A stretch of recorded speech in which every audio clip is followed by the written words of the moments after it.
오늘 말씀은 창세기 40장 1절에서 11절까지 말씀입니다. 함께 읽도록 하겠습니다.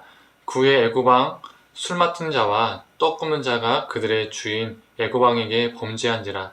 바로가 그 두 관원장 곧 술 맡은 관원장과 떡 굽는 관원장에게 노하여 그들을 친위대장의 집안에 있는 옥에 가두니 곧 요셉이 갇힌 곳이라. 친위대장이 요셉에게 그들을 수종들게 하매 요셉이 그들을 섬겼더라. 그들이 갇힌 지 여러 날이라. 옥에 갇힌 애고방의 술 맡은 자와 떡 굽는 자 두 사람이 하룻밤에 꿈을 꾸니 각기 그 내용이 다르더라. 아침에 요셉이 들어가 보니 그들에게 근심의 빛이 있는지라. 요셉이 그 주인의 집에 자기와 함께 갇힌 바로의 신하들에게 묻되 어찌하여 오늘 당신들의 얼굴에 근심의 빛이 있나이까. 그들이 그에게 이르되 우리가 꿈을 꾸었으나 이를 해석할 자가 없도다. 요셉이 그들에게 이르되 해석은 하나님께 있지 아니하니이까 청하건대 내게 이르소서. 술 맡은 관원장이 그의 꿈을 요셉에게 말하여 이르되 내가 꿈에 보니 내 앞에 포도나무가 있는데 그 나무에 세 가지가 있고 싹이 나서 꽃이 피고 포도송이가 익었고 내 손에 바로의 잔이 있기로 내가 포도를 따서 그 즙을 바로의 잔에 짜서 그 잔을 바로의 손에 드렸노라. 아멘.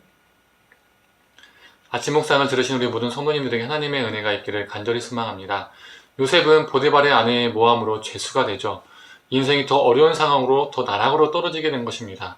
이런 상황에 놓이면 대부분의 사람들은 삶을 자포자기도 합니다. 그런데 그런 상황 속에서 요셉은 좌절하지 않았습니다. 그곳에서 그는 또 최선을 다해 살아갑니다. 그러다가 왕을 돌보던 술 맡은 관원장과 떡을 굽는 관원장이 바로에게 범죄하여 옥에 갇히게 되죠. 친위대장은 요셉에게 그들을 수종들게 합니다. 우리가 잘 알고 있는 것처럼 이 관원장들이 각각 꿈을 꿉니다. 이 꿈 때문에 이 두 관원장들은 크게 번민하게 됩니다. 도대체 이 꿈이 길몽인지 흉몽인지 도대체 알 수 없기 때문이죠. 아침에 요셉은 그들의 상태를 보게 됩니다. 6절은 이렇게 말하죠. 아침에 요셉이 들어가 보니 그들에게 근심의 빛이 있는지라. 그들에게 근심의 빛이 있는 것을 요셉이 발견하게 된 겁니다. 그리고 그들에게 묻습니다. 오늘 당신들의 얼굴에 근심의 빛이 있나이까? 이 관원장들은 우리가 꿈을 꾸었는데 이 꿈을 해석할 자가 없다라고 말하죠. 이 말을 들은 요셉은 해석은 하나님께 있지 아니하겠습니까? 청하건대 나에게 이르소서라고 말을 합니다. 간략하게 오늘 본문을 요약했는데요. 오늘 본문에 나오는 요셉의 모습 속에서 우리가 가져야 할 모습을 발견하게 됩니다. 그게 뭘까요? 근심의 빛을 발견하는 사람입니다. 서두에서도 언급했지만 사람은 자신의 상황이 심각할 정도로 더 악화가 되면 극심한 좌절감을 경험하게 되고 자신의 문제에만 몰두하게 되고 심하면 극단적인 행동도 합니다. 그런데 요셉은 어떠합니까?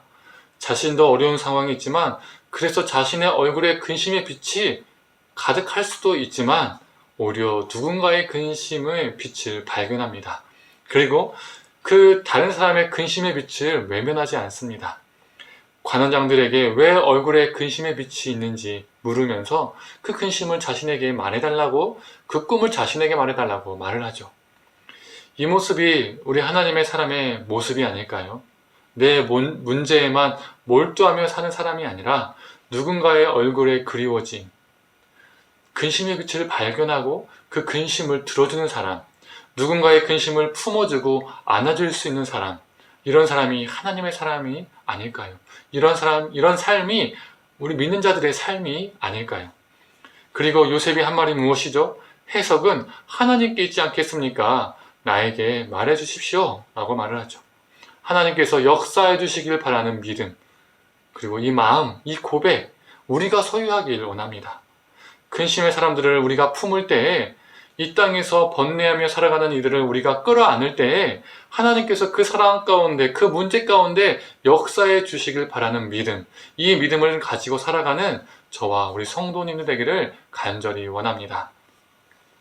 사랑하는 성도님들, 사람들은 실패 때문에, 반대로 성공 때문에 자신의 문제에만 몰두하며 살아가는 경우가 참 많이 있습니다. 그것이 성공이 되었든 실패가 되었든 말이죠. 이런 시대 속에서 우리는 누군가의 얼굴의 빛을 외면하고 살 수도 있습니다. 정말 자세히 보지 못할 수도 있습니다. 하지만 이런 시대 속에서 누군가의 얼굴의 빛을 살필 수 있는 사람이 되었으면 좋겠습니다. 그리고 아픔 가운데 있는 자들을 품어주고 안아줄 수 있는 사람이 되었으면 좋겠습니다. 그리고 그들의 삶을 들어줄 수 있는 사람이 되었으면 좋겠습니다. 그 대상이 우리에게 보답을 하든 보답을 하지 않든 상관없이 말이죠. 이 떡 관원장이 그러지 않았습니까? 우리가 근심에 빛이 있는 사람들을 품고 살아갈 때에 하나님께서는 그 상황에, 그 문제에 역사하시고 선하게 이끌어 주실 것입니다. 우리가 그걸 믿고 나아가는 저와 우리 성도님 되기를 간절히 원합니다.